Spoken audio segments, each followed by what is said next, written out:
The crack of her palm on my cheek sounded like a gunshot in a place that had promised flowers and music.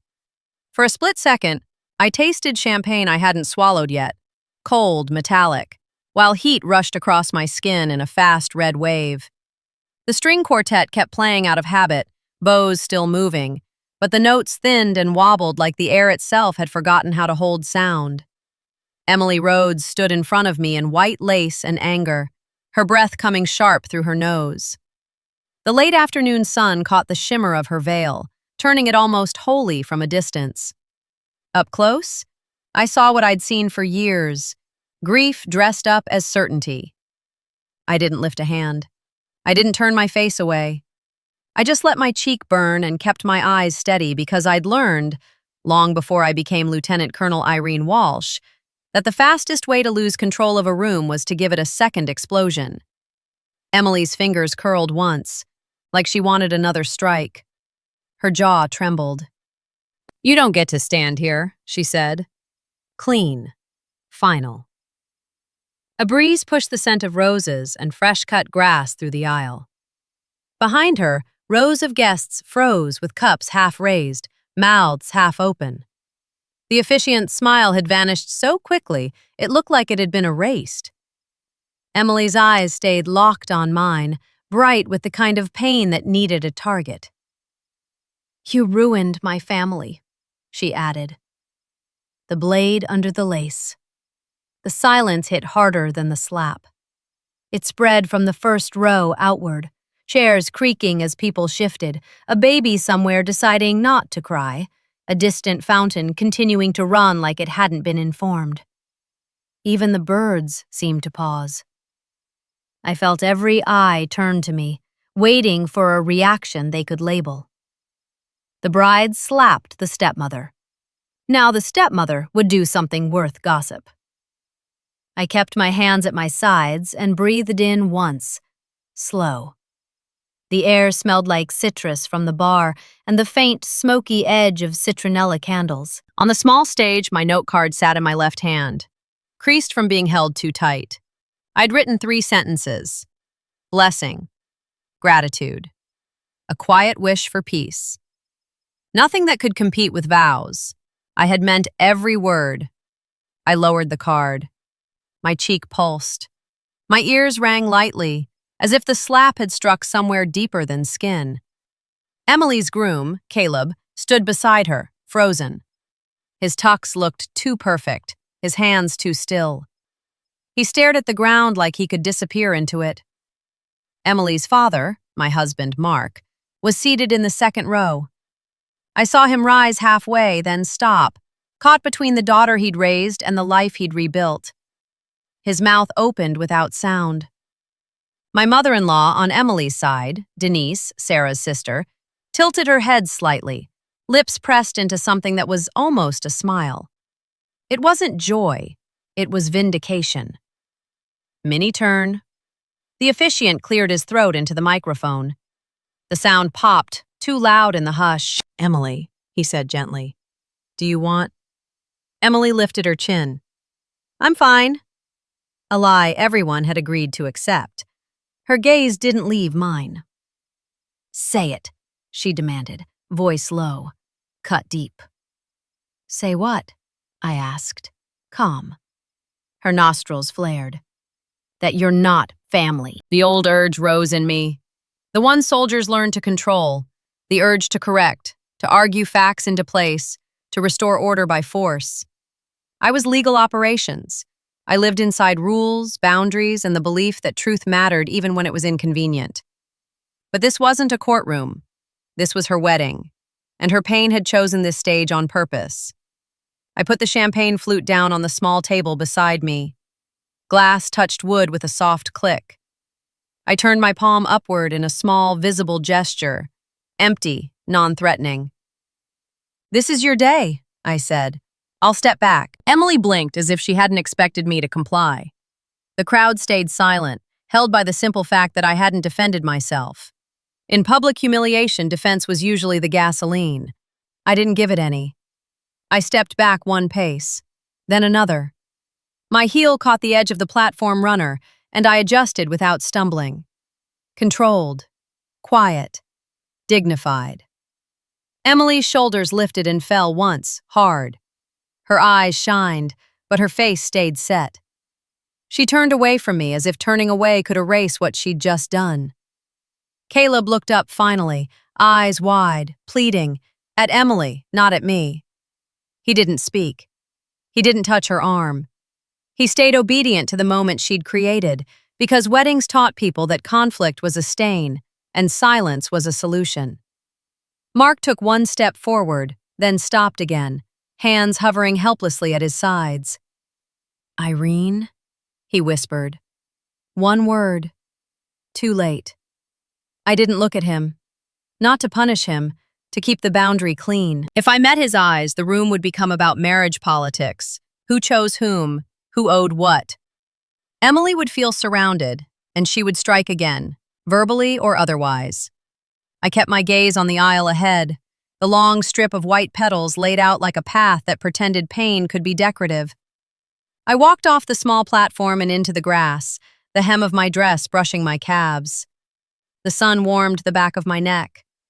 The sound of the quartet faltered, then resumed, thin, uncertain, like the musicians were trying to play the ceremony back into existence. Behind me, I heard one chair scrape, then another. A whisper tried to start, got swallowed by the broader silence. It wasn't sympathy silence. It was fear of involvement silence. I reached the edge of the seating area and paused beside the memory table, a small display of framed photos, candles, and white lilies arranged around one centerpiece. Sarah Rhodes's portrait sat in the middle, Emily's mother, young, smiling. Alive in a way photos always lied about. Clean edges, no complications. A small caption card read, "Forever loved." The candle beside it flickered in the breeze. I stared at Sarah's face for one breath too long, and something tightened in my chest. Not jealousy, not rivalry. Just the familiar weight of stepping into a family built around an absence. I had never tried to take her place. I had spent 12 years drawing a boundary around it. I heard footsteps behind me, sharp, quick. Denise. She stopped close enough that I could smell her perfume. Powdery, expensive, deliberate. She didn't touch me. She didn't need to. "You should leave," she said. Quiet authority. I turned my head slightly. "It's her wedding," I replied. Denise's smile thinned. "Exactly." One word. Cold. Her eyes flicked to my cheek, still red. "Don't make a scene." I held her gaze. "I'm not." Denise's lips pressed tighter, disappointed I wasn't giving her a bigger story. "Emily's been through enough," she murmured. "Weaponized grief." I nodded once. "I know." She leaned in just a fraction, her voice barely above the wind. "Then take the hint." I looked back at the ceremony space. Guests rigid, heads angled like antennas, waiting for permission to breathe again. Emily stood at the altar as if nothing had happened, bouquet clenched tight enough to bruise the stems. Caleb's hands were still at his sides. Mark remained half standing, trapped. I turned back to Denise. "Your family planted this," I said. Not accusation, observation. Denise's eyes flashed. Careful. One word. Threat, small and sharp. I didn't raise my voice. "I'm always careful." She held my gaze another beat, then turned away as if I'd bored her. She walked back toward the chairs, heels sinking slightly into grass. I watched her go. A boundary wasn't only a line you held with words. Sometimes it was a line you held by refusing to give people the reaction they'd built their whole narrative around. Mini-turn. A wedding coordinator, clipboard, headset, tight smile, approached me with the frantic softness of someone who managed disasters for a living. "Ma'am," she said, eyes flicking to my cheek and away. "Could I speak with you?" I nodded. "Yes." One word. She lowered her voice. "Emily asked if you could step away from the ceremony space." She said it like a logistical request, like I'd spilled wine. like I was the disruption. I didn't argue. Of course. The coordinator exhaled, relieved. "Thank you," she said, then added quickly, "We'll get you a seat near—" "No," I said softly. "One word." She blinked. "No?" "One word." "I'll leave," I replied. Her shoulders softened again. "We're so sorry," she whispered, and for the first time I saw her humanity under her professionalism. "It's okay," I said. Not forgiveness. Closure. I walked toward the gravel parking area, away from the arch of flowers, away from the white chairs, away from the staged joy. The sound of the ceremony restarted behind me. Vows, microphone, polite laughter trying to patch over what had happened. As I passed the last row, I caught snippets of whispers finally escaping. "Did you see? At her wedding? How could she? Stepmom must have." They needed a cause. They always did. Nobody wanted to accept that grief could strike without logic. My car sat under a tree, dusted with pollen. I opened the door and slid inside. The leather was hot from sun. The air smelled like my perfume and the faint paper scent of the legal pad I kept in the console, habits of someone who lived between order and chaos. I stared out through the windshield at the lawn where I'd just been erased. My cheek throbbed in a steady rhythm, a heartbeat measured in shame. I pressed my fingertips lightly to the sore spot, not to soothe, to confirm it was real. The sting reminded me of every time I'd swallowed words to keep peace. Every time I'd watched Emily glare at me across a dinner table and said nothing because Mark's shoulders looked so tired. I had chosen silence for years. I had believed silence was a form of protection. But sitting there, with the wedding continuing without me, I understood something clean and unforgiving. Emily hadn't slapped me because of a toast. She'd slapped me because she needed a verdict. And the whole day had been built to deliver it. I realized then, this wasn't about the wedding. The inside of my car smelled like sun-warmed leather and the faint sweetness of bouquet pollen that had drifted in through the open door. Somewhere behind me, the wedding microphone squealed once, sharp feedback, then settled back into soft vows like nothing had happened. My cheek kept pulsing in time with my heartbeat. I stared at the steering wheel until the grain of the leather looked like topographic lines. The urge to drive away came fast, clean, an exit I could control. But my hands didn't move yet, because leaving wasn't the hardest part. The hardest part was knowing exactly how we got here. Emily Rhodes hadn't woken up on her wedding day and decided to slap me for sport. She had been building that moment for years, brick by brick, with other people handing her mortar and calling it love. I had met Emily when she was 19. Mark had been a widower for less than 2 years, still moving through life like he was carrying something breakable in his chest. He came into my world through a mutual friend. Coffee after a base legal briefing, small talk that stayed practical. He listened more than he spoke. His grief had edges, but it wasn't loud. The first time I saw a photo of Sarah, Emily's mother, it was on Mark's phone. The screen glow lit his thumb, and his voice went softer when he said her name. She was light, he told me. 3 words that sounded like a prayer. I didn't ask questions. I didn't compete with a ghost. I had spent my career learning how to respect what wasn't present, but still shaped every decision. Army legal operations taught me that truth wasn't always loud. Sometimes it was a sealed envelope on a desk, waiting for the right time to be opened. When Mark asked me to meet Emily, he chose a neutral place, a quiet diner off the highway, late afternoon.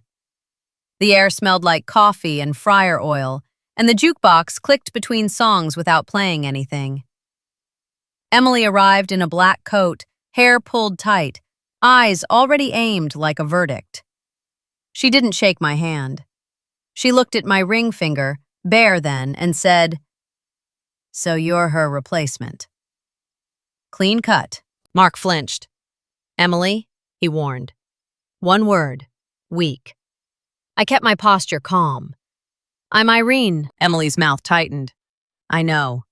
Her gaze slid over my face like a scanner, cataloging what she could use later.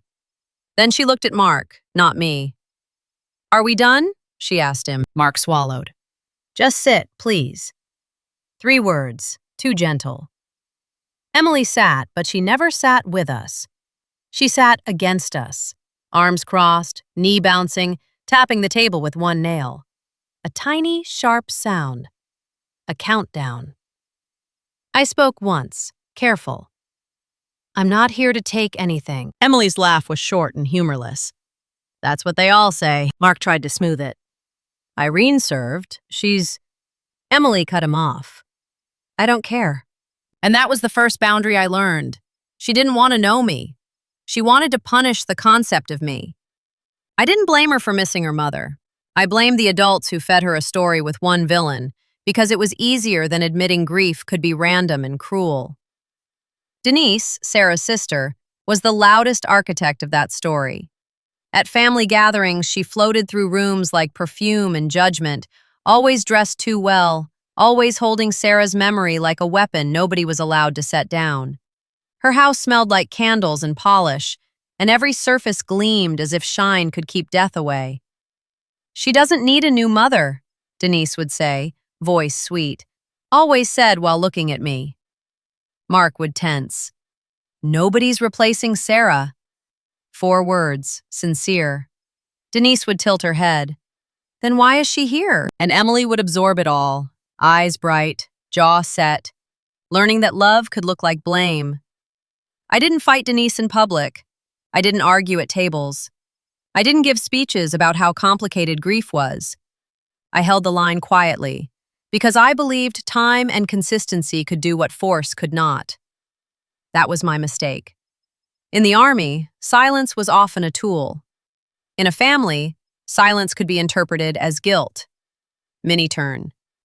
2 years into my marriage with Mark, Emily came home for Thanksgiving and found me in the kitchen folding napkins. The house smelled like roasted turkey and sage, warm and domestic, Mark's attempt at normal. Emily walked in, paused, and stared at my hands. You're trying too hard, she said. I kept folding. I'm setting the table. She stepped closer, voice low. This isn't your table. Mark appeared in the doorway, wiping his hands on a dish towel. Emily, stop. Still weak, Emily looked at him with cold clarity. You stopped first. Mark's shoulders dropped like the sentence had weight. I saw it then. How she aimed at me because Mark was the real wound. He was the one who kept living. She couldn't slap life, so she slapped the person standing closest to it. I set the napkins down. You can sit wherever you want. Emily's eyes narrowed. Don't act calm. I met her gaze. I am calm, she scoffed. You're always calm. Accusation. She wasn't wrong. My calm had been trained into me. Courtrooms, investigations, command briefings where one misplaced word could destroy someone's career. I was the military justice liaison for my region. I coordinated legal actions, evidence handling, chain of custody issues that civilians never saw. My office smelled like toner and burnt coffee, and the fluorescent lights hummed like static. My days were built on boundaries. Boundaries weren't cruelty. They were how you kept truth from being contaminated. Emily didn't understand that. Or maybe she did, and that's why she hated me. Boundaries meant I wouldn't beg. Boundaries meant I wouldn't collapse into the kind of emotional theater she could win. At dinner that night, Emily barely spoke. Denise filled the space with Sarah's stories, Sarah's laugh, Sarah's holiday pies, Sarah's real warmth.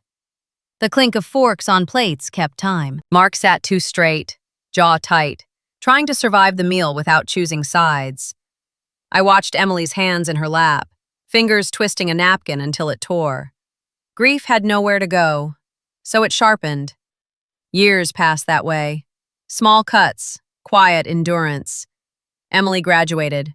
Emily started her job. Emily dated men who looked uneasy when they met me, as if Denise had already briefed them on the villain of the family. Then Caleb appeared. Kind eyes, good manners, a gentle laugh that didn't feel like a weapon. He treated Emily like she was precious and fragile at the same time, which she liked because it made her anger feel justified. When he proposed, Emily called Mark first. She didn't call me at all. Mark told me in our kitchen, voice careful. The light above the stove cast a soft halo on the countertop. "She's engaged," he said. 2 words, hope and fear. I smiled. "That's good." Mark searched my face. "She wants a small wedding." I nodded. "I'll stay back." He exhaled, relieved and ashamed at the same time. "Thank you." I didn't say what I felt. I'm your wife, not a guest.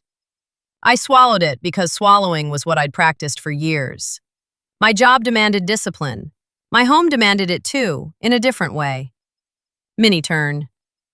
6 months before the wedding, Emily asked to meet me, alone. We sat at a cafe with bright windows and the smell of espresso cutting through sugar. Her engagement ring flashed each time she moved her hand, a small, hard light. She didn't waste time. "Don't speak at my wedding." I set my coffee down softly. "Okay." 1 word. Emily blinked, thrown off by the lack of fight. "You're agreeing?" "Yes," I said. 1 word. Her eyes narrowed.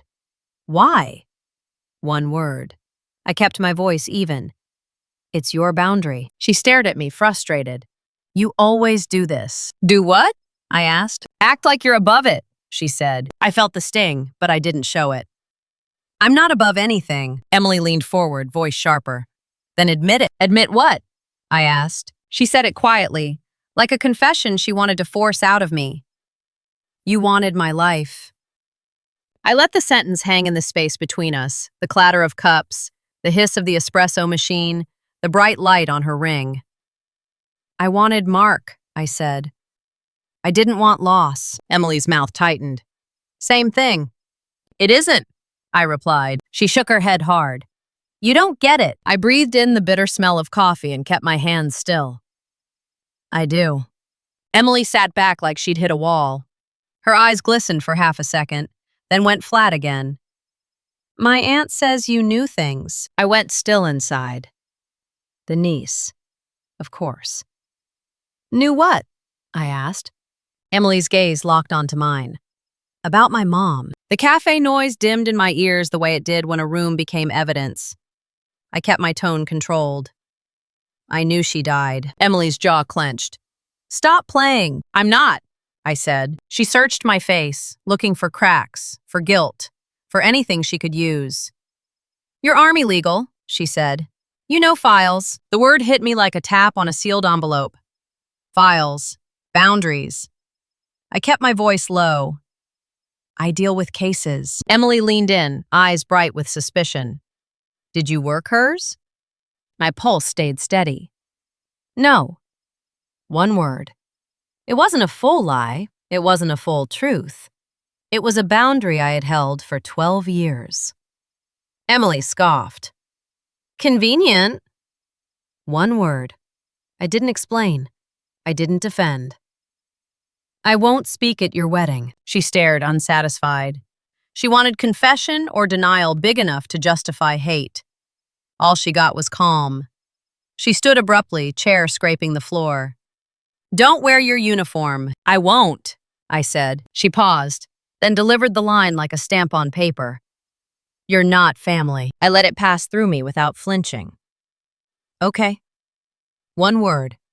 She walked out, the bell above the cafe door chiming once, bright, meaningless sound. Mini turn. That night, I returned to base and sat alone in my office with the overhead light off, desk lamp on.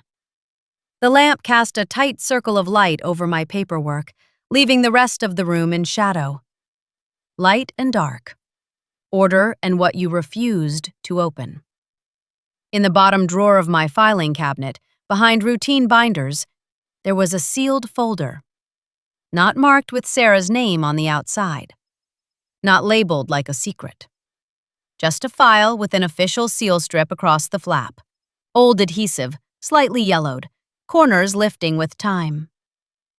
12 years earlier, I had been a junior legal officer assigned as a support liaison on a civilian-adjacent matter involving Sarah's death. Not the lead, not the decision-maker. The person who knew enough to understand why conflicts of interest matter. When Mark later entered my life, I recognized the surname immediately. I withdrew from any connection the moment it became personal. I filed my recusal correctly. I stepped away because that was what honor looked like in my world. Boundaries that protected truth from personal desire. But the file remained, sealed and archived, because cases didn't disappear just because people wanted peace. I pulled the drawer open and stared at the seal strip in the lamplight. I didn't touch it. I didn't open it. I had promised myself I wouldn't, not unless the proper channels demanded it. Not unless Emily was old enough to live with what truth would do to her family structure. Truth didn't always heal. Sometimes it broke the wrong people. I closed the drawer and locked it. The click sounded loud in the quiet room. Boundary. I drove home afterward with my hands steady on the wheel, telling myself I had done the right thing. At the wedding, 12 years later, Emily's palm had found my cheek with all the force of a verdict delivered too late. And sitting in my car outside the ceremony, I realized the boundary I'd held, my quiet, careful restraint, had become the very thing Denise used to poison her. Silence looked like guilt if you wanted it to. My phone buzzed in the center console. One notification. An old message, buried, unread. The screen lit up just enough for me to see the header line before it dimmed again. Sealed case update, 12 years ago, action required. My fingers hovered over the phone, then stopped, as if the past could bite. The screen dimmed again, but the words stayed burned into my mind like an afterimage. Sealed case update, 12 years ago, action required. I stared at my phone until my reflection floated faintly over the glass. My own eyes, steady and tired, framed by the windshield's glare. Outside, the ceremony continued. I could hear it through the closed windows. A microphone catching breath, chairs shifting, the thin music of people pretending a rupture hadn't happened. My cheeks still throbbed. The sting had settled into a dull heat, the kind that didn't ask for attention but refused to disappear. I didn't go back. I didn't march up the aisle and demand an apology. I sat there and let the boundary hold, because boundaries were the only thing that kept truth from becoming theater. My phone buzzed again, one sharp vibration, like the past was impatient. I unlocked it. The message opened with a sterile header and a timestamp from years ago, the kind of automated notice that was never meant for a human heart. Notice: sealed file requires custodian acknowledgement. Failure to respond will trigger administrative review. Administrative review. Dry words for something I'd spent 12 years refusing to touch. I scrolled. A case number I recognized instantly. Not because it was famous, because I'd carried it in the bottom drawer of my mind, the way you carried a live round, careful, deliberate, always aware of where it was. My pulse stayed steady. My hands didn't shake, but the air in the car felt thinner. A knock tapped my passenger side window. I turned my head. Mark stood there in his tux, hair slightly windblown, face pale under the afternoon sun. His eyes flicked to my cheek and then away, ashamed of the mark his daughter had left. I lowered the window halfway. Warm air and rose scent rushed in.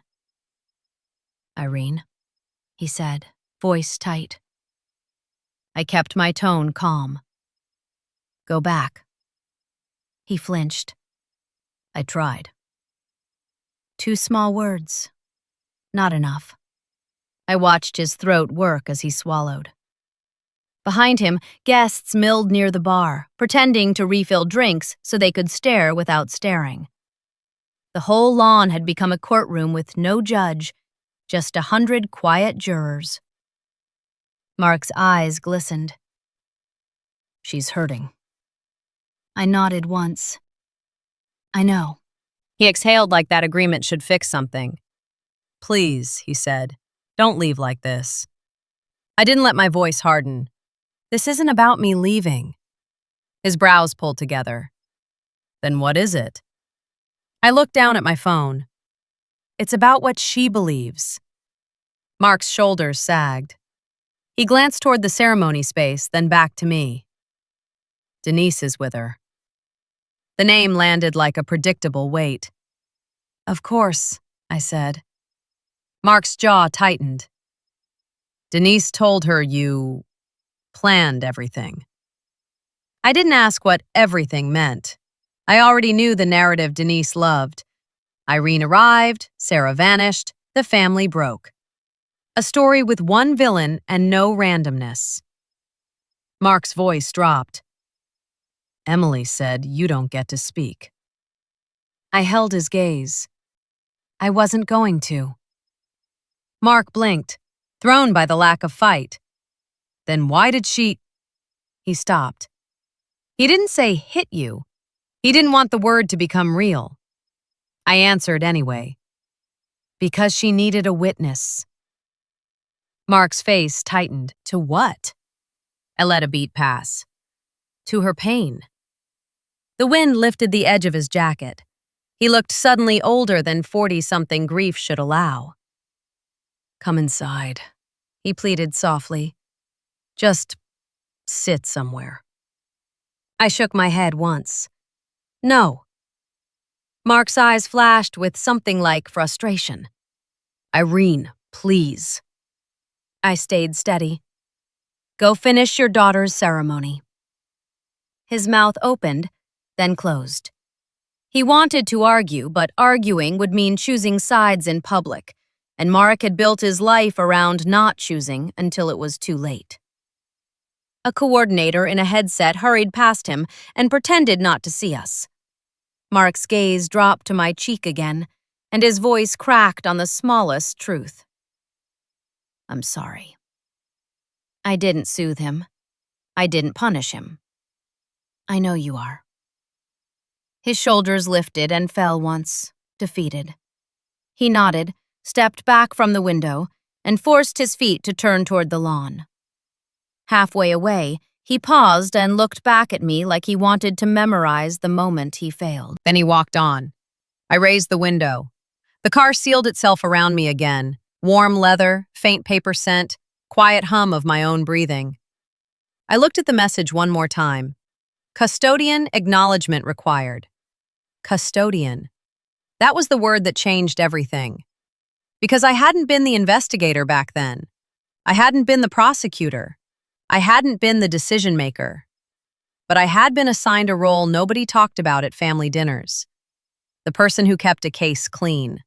The person who made sure the truth stayed intact, even when people begged for comfort. I hadn't opened the file in 12 years because I believed boundaries were mercy.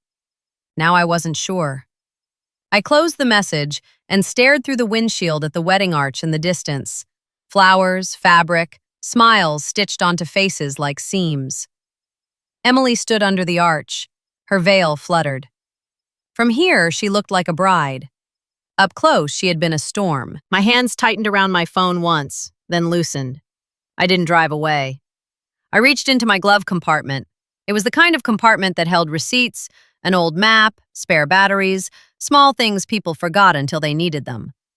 Under a folded registration paper sat a single key on a plain ring. Not my house key, not my car key. A base office key I had kept for one reason. The file drawer. I stared at the key for a moment, then closed my fingers around it. Boundary. Then action. I started the engine. The car's low rumble felt indecent next to the wedding's fragile music. Gravel crunched under my tires as I backed out, slow and controlled. I didn't peel away. I didn't make the exit dramatic. I left like a professional leaving a scene that had become unsafe. As I drove off, I passed clusters of guests in pastel dresses and tailored suits. Some looked away. Some stared openly. One woman's mouth tightened in sympathy she didn't know how to offer. Nobody spoke. Silence followed me all the way to the road. The base parking lot smelled like wet asphalt and cut grass. ordinary and sharp. The sky had shifted to a flatter light, late afternoon paling toward evening. My heels clicked on the sidewalk as I walked to the building, and each step felt like a decision I couldn't reverse. Inside, the air was cooler, conditioned, smelling faintly of copier toner and old coffee. Fluorescent lights hummed overhead. The hallway echoed with my footsteps, empty on a weekend. I unlocked my office. The familiar scent met me. Paper, ink, metal cabinets warmed by years of routine. My desk lamp sat exactly where I left it. The framed photo of Mark and me, taken before Emily's engagement, before today's slap, looked suddenly like it belonged to strangers. I didn't sit. I went straight to the cabinet. Bottom drawer, lock, key. My hand paused on the lock, not from fear of consequences, fear of what truth would do to a girl in a white dress who believed she already knew who hurt her. I turned the key anyway. The drawer slid out with a soft, metallic rasp. There it was, a folder with an old seal strip across the flap. Yellowed edges, slight lift at the corner where time had tried to peel it open on its own. I held it in both hands like it weighed more than paper. A sealed file wasn't just evidence, it was a promise. I set it on my desk under the lamp and flipped the light on. The circle of warm light made the seal shine. My phone sat beside it, face up now, like a witness. I didn't rip the seal. Not yet. First, I did what honor required. I put the truth back into the correct channel. I opened my contacts and scrolled past names I didn't want to use for personal reasons. Friends, colleagues, people who would do favors and contaminate the process. Then I found the one number that fit. A duty line tied to records compliance and case custody. Cold, procedural, safe. I pressed call. It rang twice. A voice answered, groggy and professional. Records duty? This is Lieutenant Colonel Walsh, I said. I'm acknowledging a sealed file update. There was a pause, keys clicking somewhere in the background. Case number. I read it off, steady. The clerk's tone changed slightly, less sleepy, more careful. That file is restricted. I know, I said. Initiate administrative review. Another pause. Reason? I looked at the folder under my lamp. I thought of Emily's hand, the slap, the words she'd chosen in front of everyone. I thought of Denise's almost smile. I thought of Mark's helpless silence. I kept my voice level. Custodial notice triggered. I'm responding. Silence on the line, then the clerk exhaled. Understood. We'll reopen the chain of custody audit. Audit. Still dry words. Still safer than emotion. Notify the proper civilian liaison, I added. No informal access. Yes, ma'am. I ended the call. No revenge, no threats. Just procedure. Because procedure was how truth survived families. I sat down for the first time, not because I was tired, but because the room demanded stillness. My cheek pulsed again, and I realized the sting had become useful. It kept me present. It kept me from pretending today had been a misunderstanding. I stared at the sealed file. I had protected that seal for 12 years because I believed Emily deserved a life not shaped by an investigation. But if that seal held something that had been misrepresented to her, if her grief had been guided by a lie, then my silence hadn't been mercy. It had been a boundary used against her. The office phone on my desk rang. Old school ring, loud in the empty hallway. I didn't move immediately. I watched the seal strip lift slightly at the corner, as if the folder itself wanted to breathe. And I picked up the receiver. Walsh, I said. A voice I hadn't heard in years answered, tight and careful. Lieutenant Colonel, we need to talk about Sarah Rhodes. Lieutenant Colonel, we need to talk about Sarah Rhodes. The words came through the receiver with a faint hiss of static, like the line itself didn't want to carry them. My desk lamp threw a warm circle over the sealed folder, turning the adhesive strip into a pale seam. The rest of my office stayed dim, fluorescent hallway light leaking under the door, the air smelling of toner and stale coffee. "Who is this?" I asked, controlled. "Agent Rains," the voice said. Records liaison back then. I remembered him immediately. Not his face, the cadence. Calm, procedural, the kind of voice you heard when someone was trying not to make a case personal. "I initiated an audit," I said. "I saw," Rains replied. "It tripped flags." My fingertips rested on the folder's edge. The paper was dry, almost brittle with age. "What kind of flags?" A pause. The sound of keys in the background. Then carefully, inconsistencies. Suppressed attachments. 2 worlds in one line. My throat tightened once, then settled. I recused. "We have it," Rain said. "Your memo." He hesitated, and I heard the shift from routine to something heavier. But someone else pushed closure. I didn't ask who. The answer had been standing behind Emily's shoulder for years. "Send it through channels," I said. Rains exhaled, like he'd expected emotion and got procedure instead. "We are," he said. "But you're the custodian trigger." "I acknowledged," I said. Another pause. "You still have the seal intact?" I looked at the yellowed strip under my lamp. The corner lifted slightly, as if time had been working at it with fingernails. "Yes," I said. "One word." "Good," Rain said. "Don't open it alone." My eyes flicked to the locked door, the empty hallway beyond. I understood the warning. Truth contaminated by impulse became rumor. Rumor became ammunition. "I won't," I said. Rains lowered his voice. "There's a supplemental packet." My hand went still. "It was marked hold," he continued, "and it never moved." I felt the wedding slap again. Not the pain, the meaning. Emily's palm had been a verdict, delivered on evidence she'd never seen. "What's in it?" I asked. Rains didn't answer directly. He didn't have to. "Enough to change what you believe." The lamp hummed faintly. My cheek pulsed. I looked at the sealed folder and heard my own boundary line from years ago. Don't open unless required. Requirement had arrived. "I'm coming in," I said. Rains's reply came fast. "I'll meet you at records." I hung up and sat very still for one breath, letting the air settle into my lungs. Then I stood. The records vault lived in the oldest wing. Thick walls, cold air, lights that never felt warm. The hallway smelled of disinfectant and old paper, and my shoes clicked sharply on tile like they didn't belong there. A motion sensor light blinked on ahead of me, white and flat, stripping everything down to shapes. I signed in at a small counter behind a glass partition. The duty clerk slid a logbook toward me without looking up. "Name," he said. One word. "Walsh," I replied. One word. His pen scratched the paper.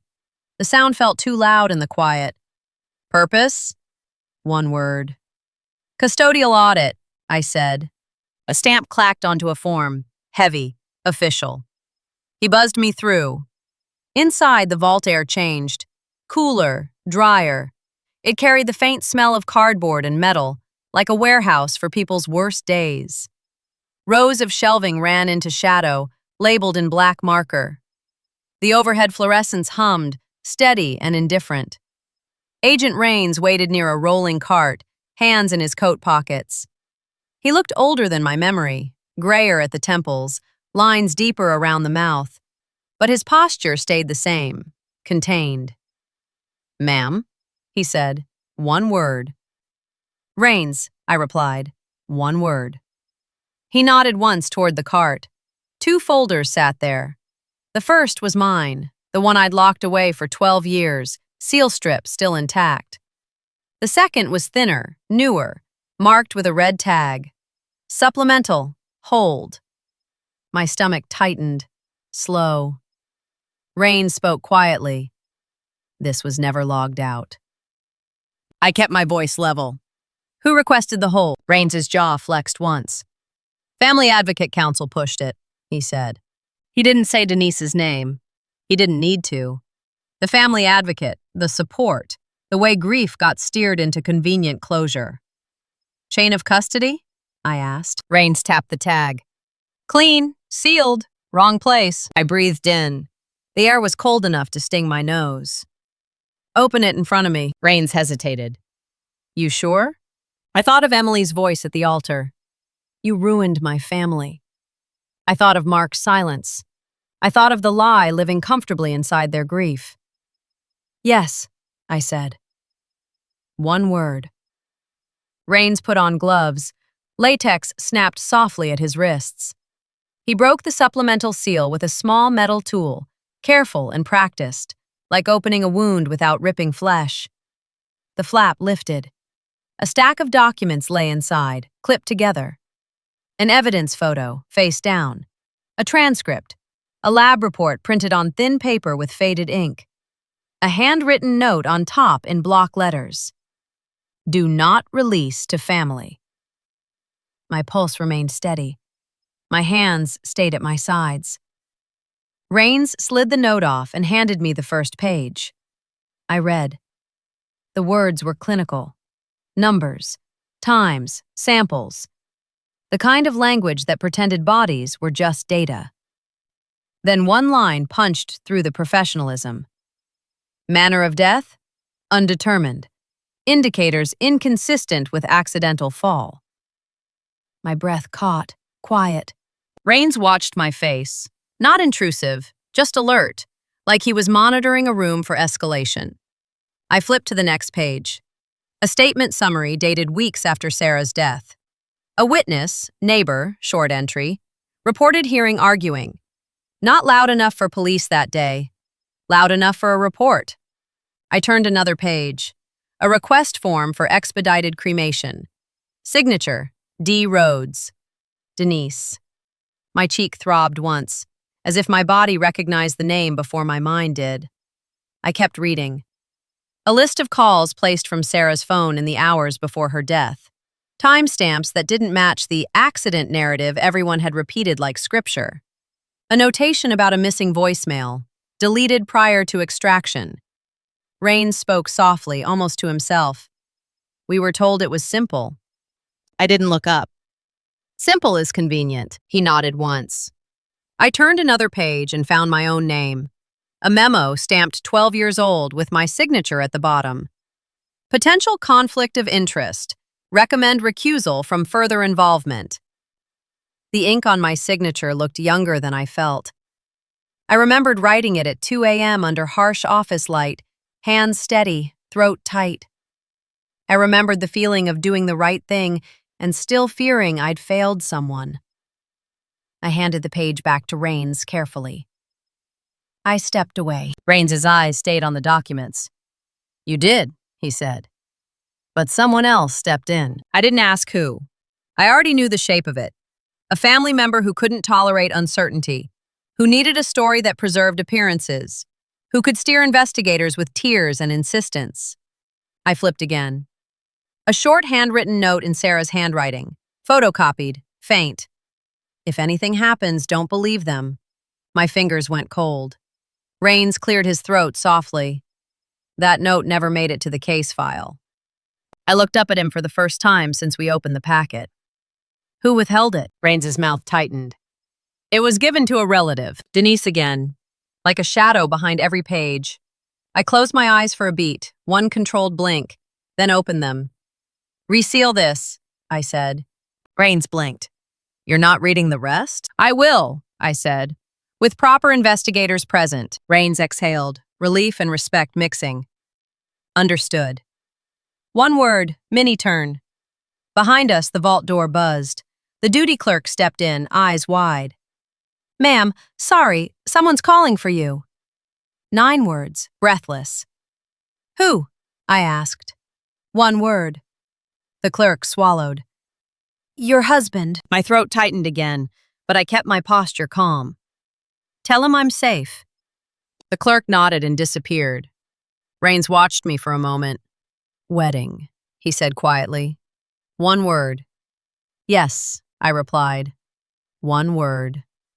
He didn't ask details. He didn't need the story. He had the file. Rains began resealing the supplemental packet with a fresh strip, documenting each step. The adhesive made a soft tearing sound as it pulled from the roll, small, ordinary noise for something that would rearrange a family's entire map.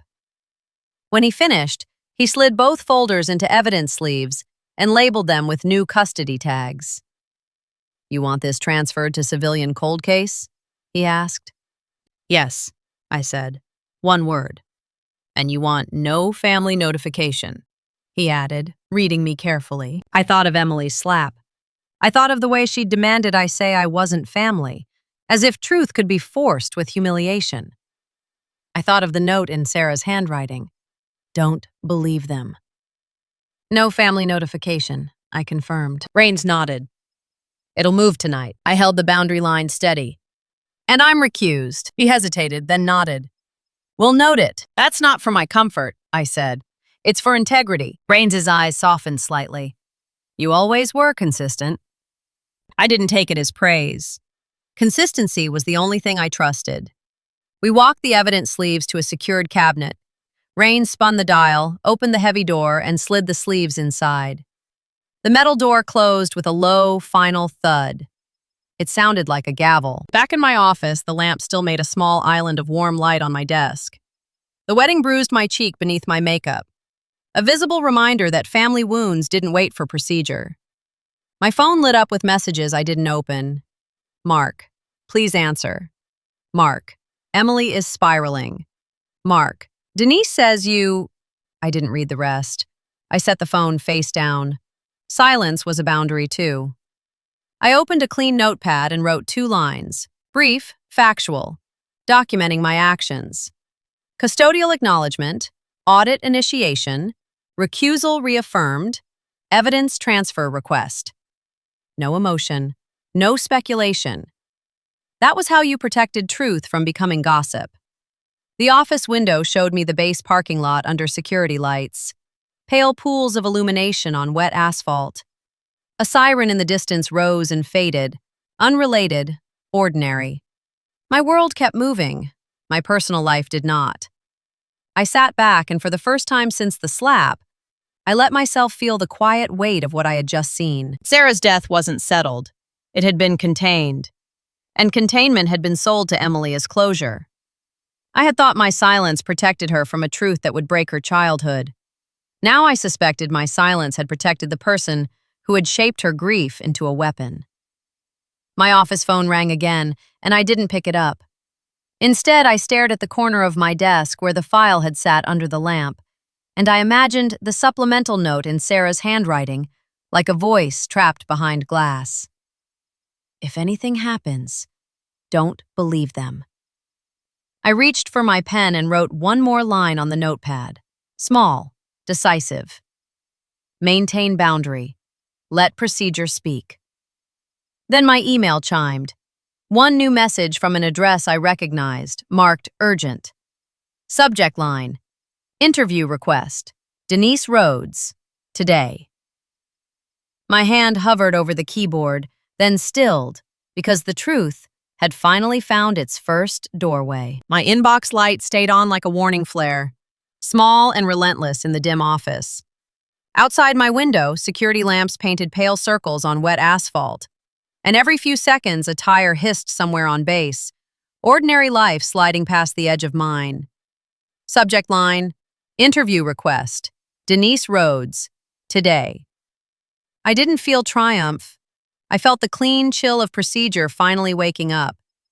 I read the message once, then again, slow, like I was verifying a date on evidence.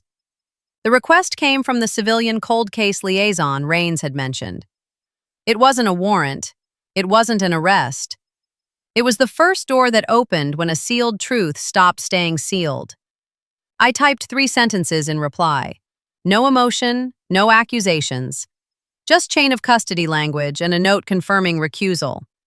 Then I forwarded it to the proper duty distribution, adding one line. Subject is currently at public event. Advise discreet contact. Public event. I didn't write wedding. I didn't write my stepdaughter's wedding. Boundaries weren't denial. They were containment. The reply came fast. Acknowledged. Field contact team en route. No sirens.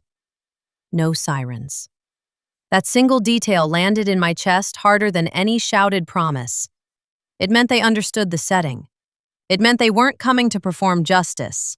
They were coming to move truth. My office phone rang again, Mark this time on the cell line, persistent, panicked. I didn't answer. Not because I wanted him to suffer, because if I picked up, I would be asked to make choices that weren't mine to make. Wife versus stepmother. Love versus integrity. Wedding versus investigation.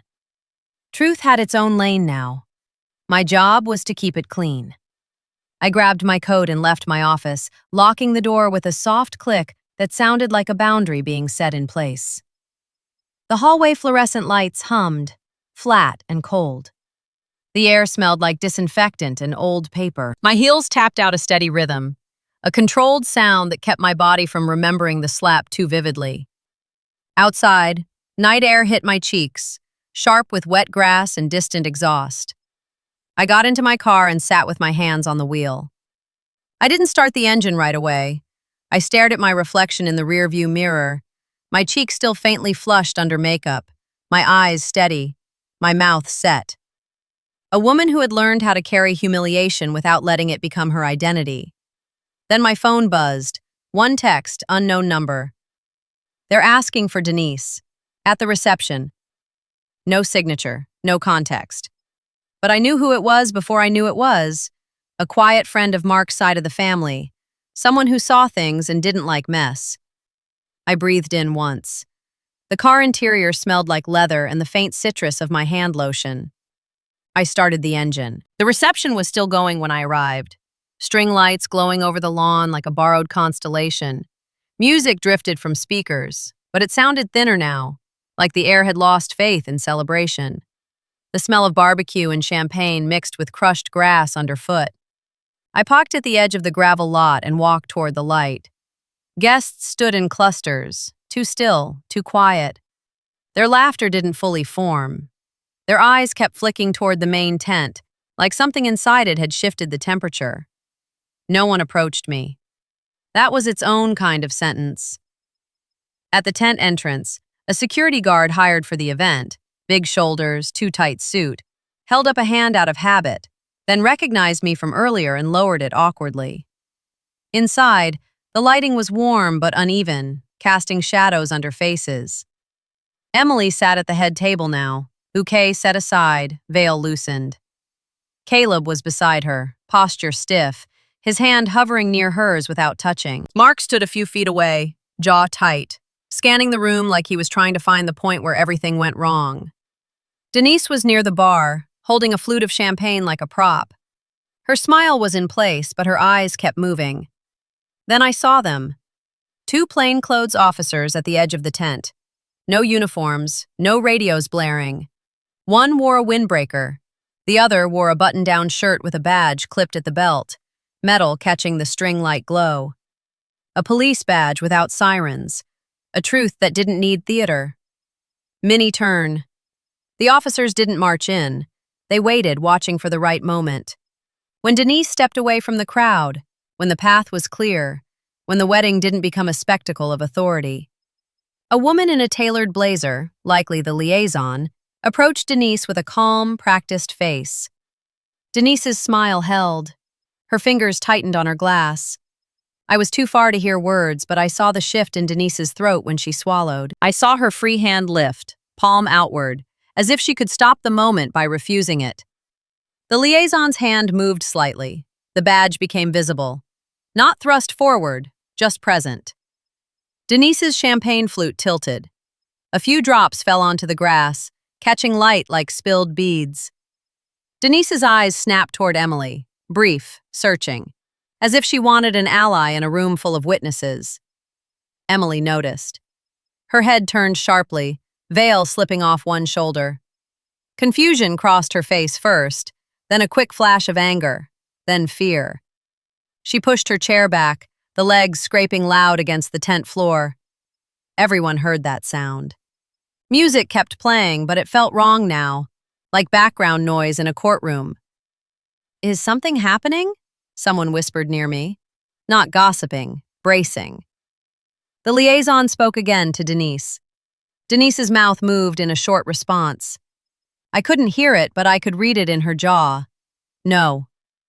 One word, defiant. The liaison nodded once, then gestured politely toward the tent edge, an invitation that was also a boundary.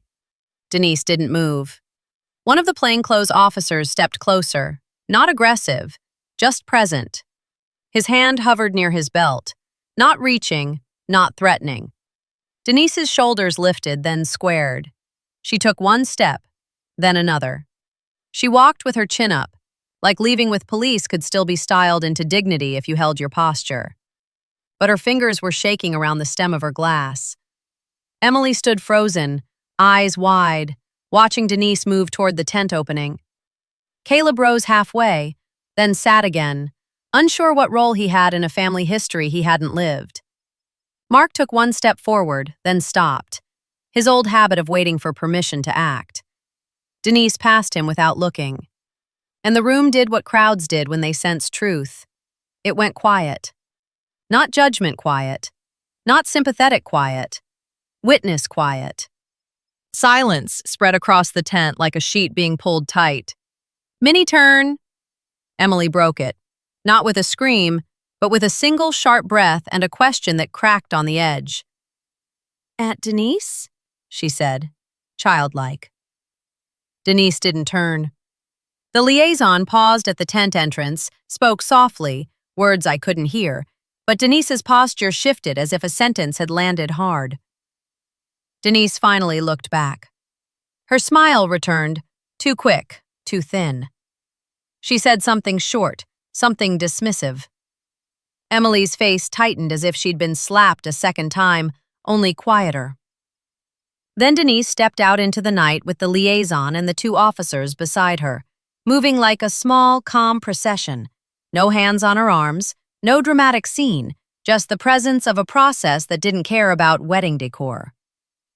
The tent remained in stunned stillness. The music continued for a few seconds, then someone, merciful, lowered the volume until it became a distant thrum. Caleb leaned toward Emily, murmuring something into her ear. She shook her head once, violently, as if refusing to understand was the only control she had left. Mark's eyes searched the tent, then landed on me. He saw me standing near the entrance, my coat still on, my hands relaxed at my sides. His face shifted, guilt, fear, and something new. Recognition. He started toward me. Emily turned at the same moment. She saw Mark moving, saw his eyes on me, and her expression sharpened into accusation again, because accusation was the only tool grief had given her. You, she said. One word. Poisoned. She moved toward me with fast steps, veil trailing behind like smoke. Guests parted without speaking. Nobody wanted to be in the line of whatever was about to happen. I didn't step back. Not to challenge her, to hold the boundary in place. Emily stopped in front of me, chest rising and falling. Her makeup was perfect. Her eyes were not. What did you do? She demanded. I kept my voice low. Nothing to you. Her jaw clenched. Don't lie. I'm not, I said. She glanced toward the tent opening where Denise had disappeared into darkness. Her voice dropped, trembling. They took her. I nodded once. They asked her questions. Emily's hands curled into fists. Why? One word. Breaking. Mark reached us, hovering at Emily's shoulder. M. One syllable. Helpless. Emily snapped without turning. Don't. One word. Her gaze stayed locked on mine. Is this about my mom? The air felt suddenly colder, even under the tent lights. I could smell champagne and crushed grass and citronella. Summer smells forced into an autumn truth. I didn't answer immediately, because whatever I said next would be carried by this crowd, by this night, by her future. I can't discuss details, I said. Emily's laugh came out ragged. Of course you can't. 4 words. Bitter.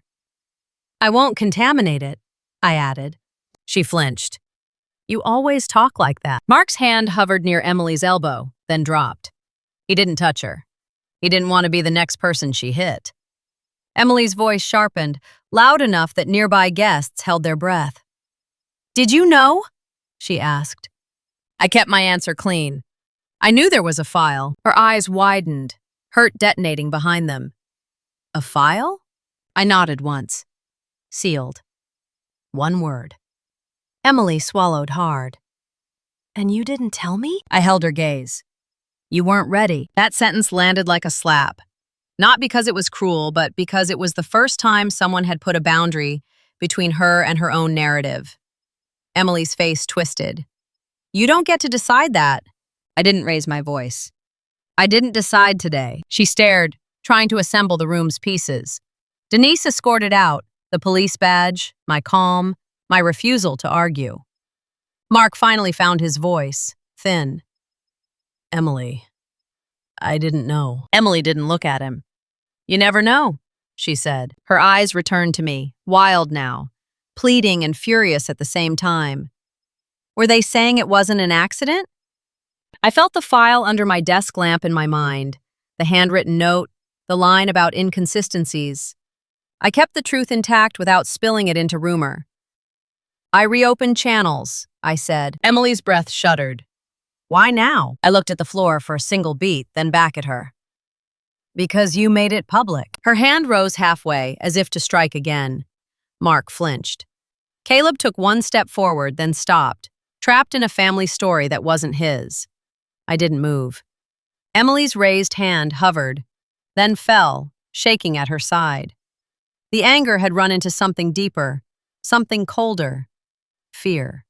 "What does this mean?" she whispered. I gave her the only truth that belonged in this moment. Not the report, not the evidence, not the names on signatures, just the boundary I had lived inside. She looked at me like she was 12 again, like she was standing at a grave and needing someone to tell her the world still made sense. I said my one line, quiet, surgical, reality anchored. "I never took your mother's place. I protected the truth until you were ready." Emily's mouth opened. No sound came out. Behind her, the tent stayed in silence, the kind that wasn't punishment. It was the crowd recognizing that this wasn't entertainment. This was a family learning, in real time, that the story they'd lived inside might have been a lie. Emily's fingers touched the edge of my coat sleeve, then stopped. Like she wasn't sure whether she wanted comfort or distance, apology or more blame. And outside the tent, somewhere in the dark, a car door closed softly. One more official sound, like the past had finally stood up and started walking. The tent lights kept glowing like nothing had happened, warm bulbs hanging over white linen and untouched cake. Outside, the night had turned colder, and the air smelled like damp grass and spilled champagne. Emily's fingers hovered near my coat sleeve, then stopped, as if touch itself had become a question she didn't know how to answer. Behind her, the crowd stayed in silence. Not polite silence, witness silence. The kind that made you hear small sounds you were never meant to notice.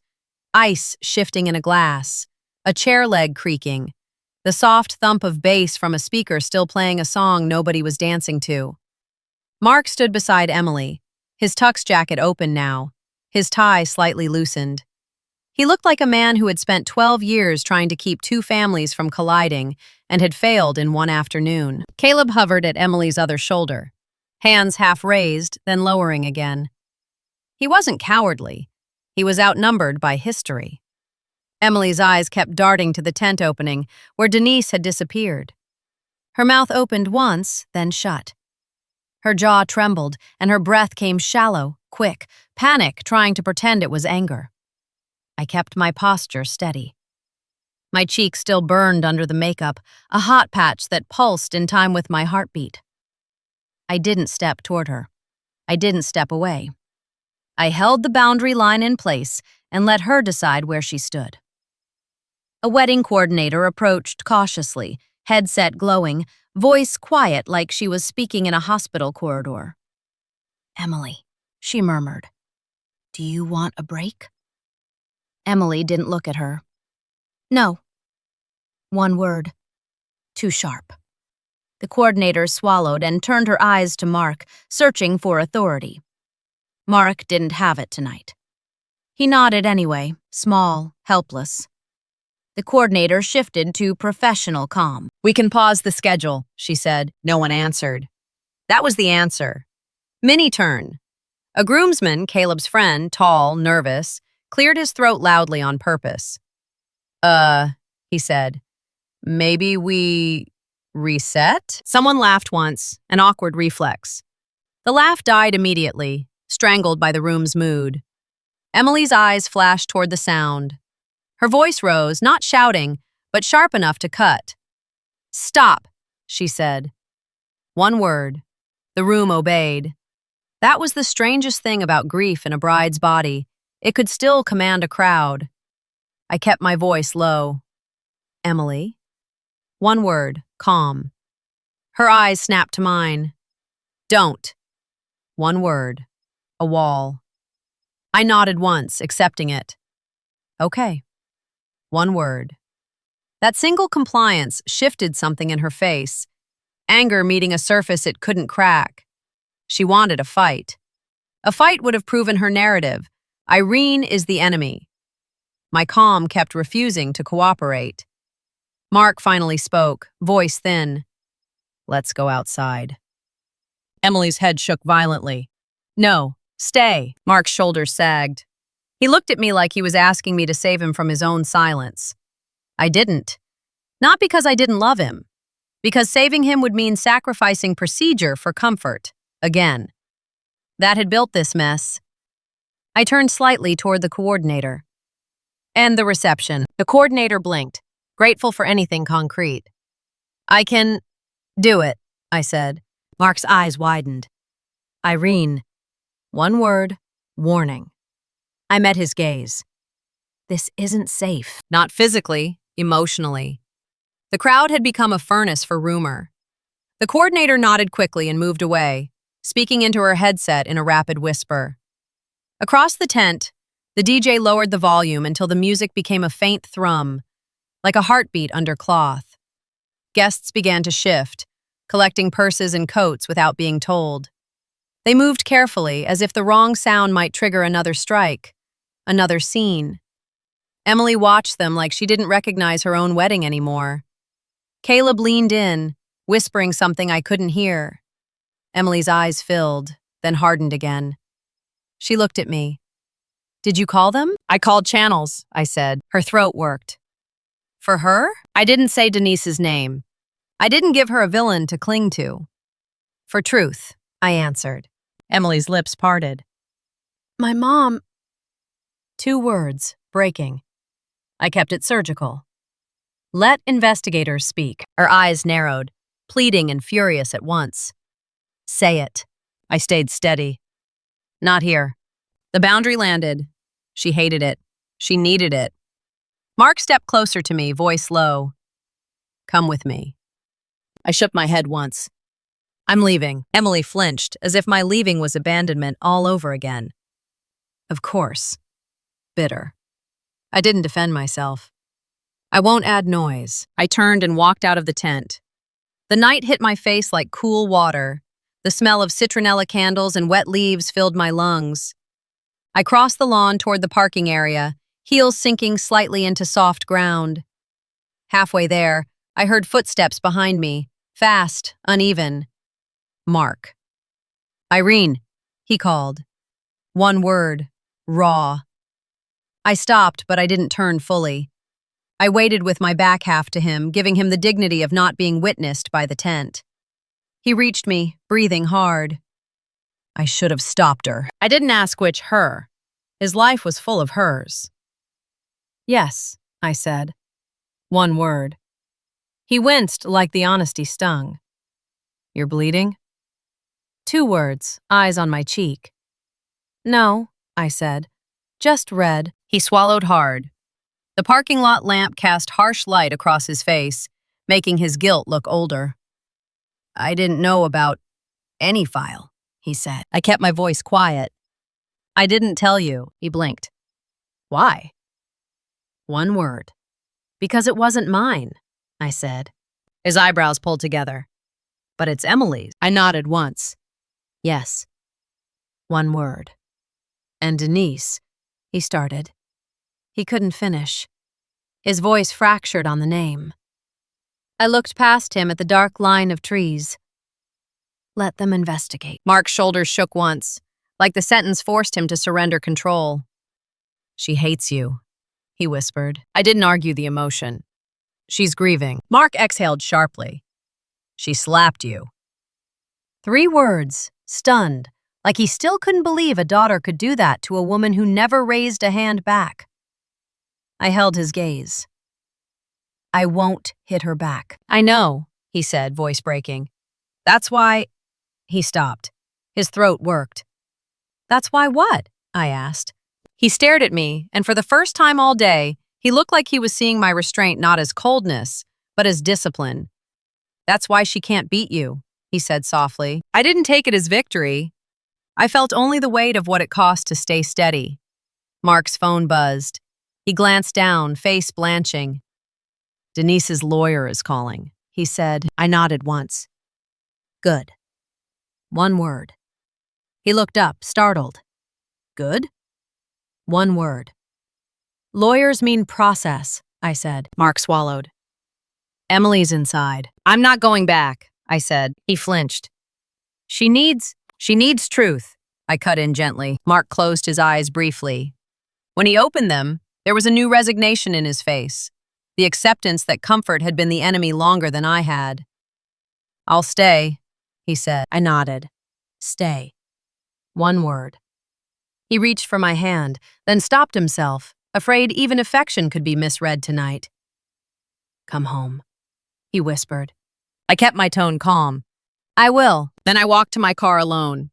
The driver's seat felt too familiar under my legs, my quiet refuge. I shut the door and the interior went still. The smell of leather and faint citrus wrapped around me.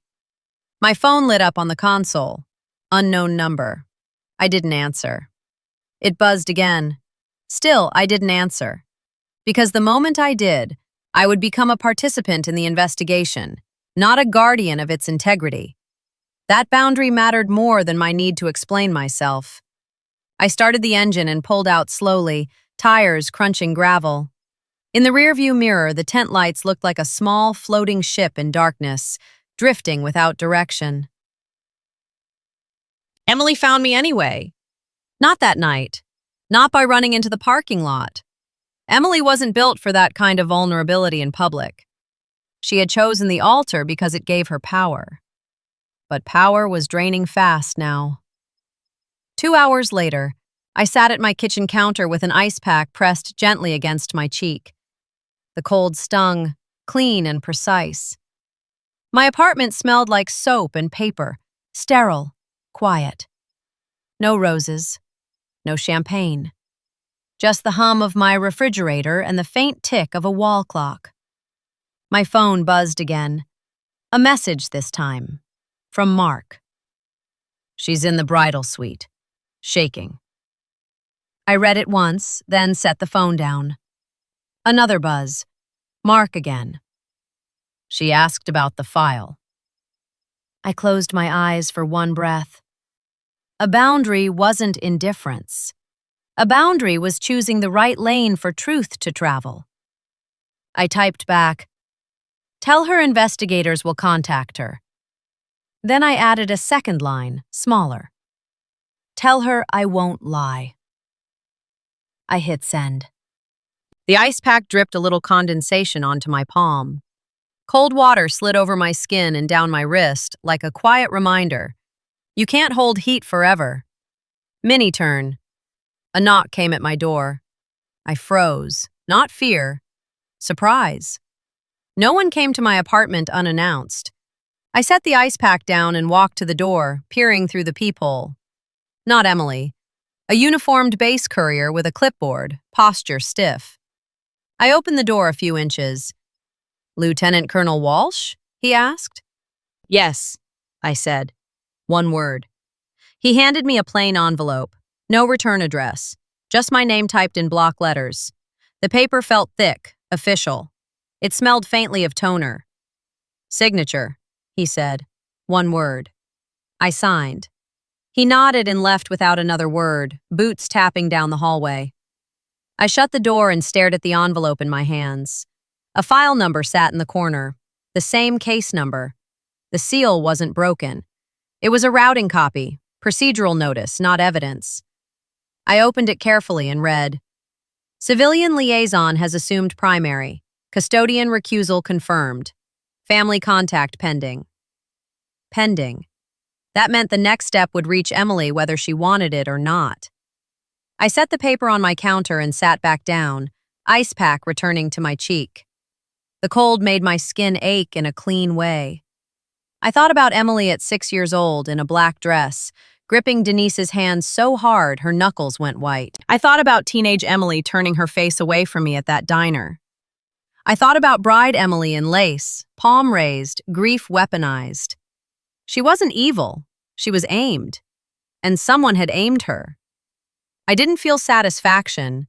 I felt only the steady, stern sadness of realizing that my quiet years, my careful silence, had been used as proof against me. The truth was moving now. Slowly. Correctly. And the truth didn't rush to comfort anyone. It just arrived. My phone buzzed again, and this time it was a message from an unknown number with no greeting. Emily wants to talk. Not tonight. Soon. I stared at the words until the screen dimmed. Then I set the phone face down.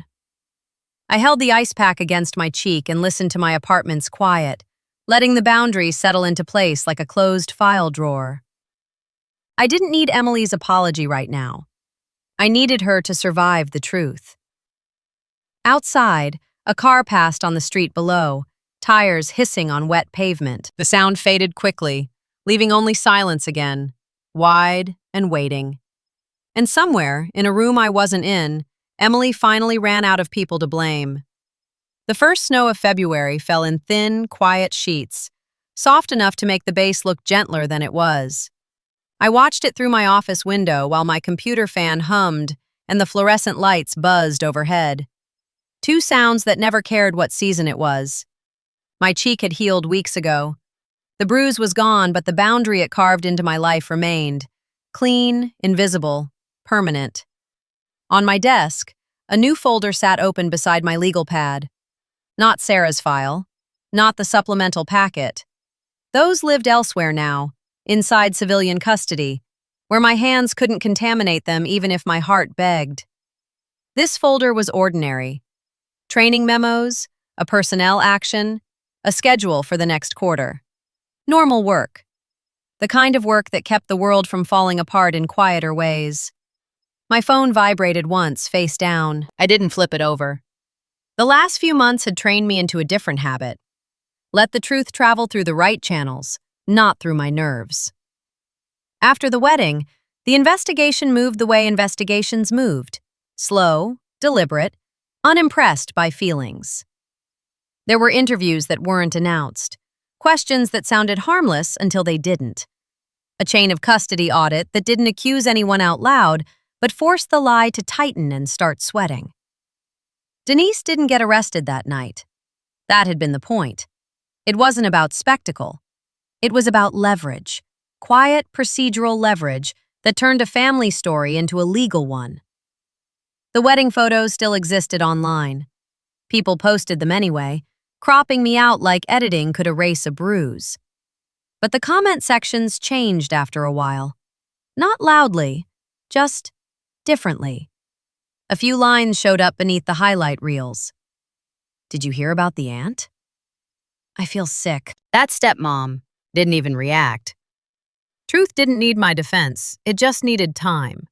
Mark called me that first week every day. Sometimes he spoke, sometimes he just breathed into the line like he didn't know how to be a father and a husband in the same hour. I answered exactly twice. Not to talk about Emily, not to talk about Denise. To say one sentence each time, calm and final. I'm safe. I'm recused. Let it work. Mark hated it. Then he started repeating it to himself like it was instruction. Emily didn't call. That also wasn't a surprise. People who built their life around blame didn't reach for the person they blamed when the blame started collapsing. They reached for air. They reached for anything that could keep the floor from moving. The first crack came, oddly, from Caleb. He emailed me a week after the wedding, short, careful, written like someone stepping onto glass. "Ma'am, I didn't know. I'm trying to support her. If you have guidance, I'll take it." I stared at the message for a long time, feeling nothing but the quiet ache of respect for a man who hadn't asked to inherit this family war. I replied with 7 words. "Tell her the truth can be survived." That was all.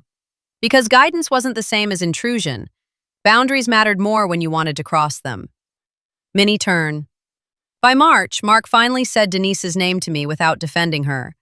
We sat at my kitchen table in silence after he arrived unannounced, shoulders slumped, eyes rimmed red like he hadn't slept.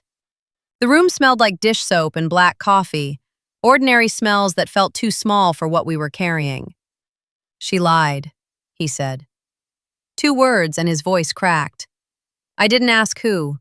I didn't ask how. I just nodded once. Mark stared at his own hands, fingers twisting together, the same helpless habit Emily had inherited. "I should have seen it," he whispered. I kept my voice low. "You were grieving too." He shook his head hard. "No," he said. "I was avoiding." That was the first honest thing he'd said in 12 years. Then he added smaller, "Emily is breaking." I didn't rush to fix. "Breaking isn't death," I said. "Sometimes it's release." Mark swallowed hard. "She hates me." I held the boundary in place. "She's redirecting," I said. He looked up at me, eyes desperate. "Do you hate her?" The question landed like a trap, one he didn't mean to set. I answered calmly. "No." 1 word. His shoulders sagged with relief, and he looked ashamed that he needed it. "She slapped you." 3 words, still stunned. I nodded once. "I remember." He stared at the tabletop. "Why didn't you—" He couldn't say hit her back. He couldn't say yell. He couldn't say ruin the wedding. "I don't punish grief," I said. Mark's eyes filled. He nodded once, like that sentence gave him a direction he didn't deserve. He left that night without solving anything, but when he hugged me at the door, he did it carefully. No urgency, no desperation, just acknowledgement that I was still here. That mattered, not as romance, as proof that the rebuilt family hadn't been a lie, too. April arrived with rain and paperwork and the steady grind of work that didn't care about weddings. I returned to base routines the way I always had. Fitness tests, briefings, case consultations. People in my office didn't ask about the slap. They'd heard rumors. They didn't want to step into personal wreckage. I didn't offer it. I was learning to keep private wounds private without letting them rot. Then, one Tuesday in June, the mailroom clerk knocked on my office door with a small stack of envelopes and the caution you used around officers who didn't smile much. "Ma'am," he said. "This one looks personal." He held out a plain white envelope with my name written by hand. Tight letters, careful spacing, the kind of handwriting that tried not to shake. No return address. I took it and nodded. "Thank you." When the door closed, I stared at the envelope for a long moment. My hands stayed steady, but my chest tightened because I recognized the handwriting. Emily. I didn't open it immediately. I set it beside my legal pad and finished the email I was writing, because discipline was how I kept emotions from hijacking evidence. When I was done, I washed my hands at the small sink in my office, warm water, soap scent, then returned and sat down slowly. I slid a letter opener under the flap. The paper inside was thick, folded twice, creased sharply like she'd refolded it until it looked perfect. I unfolded it.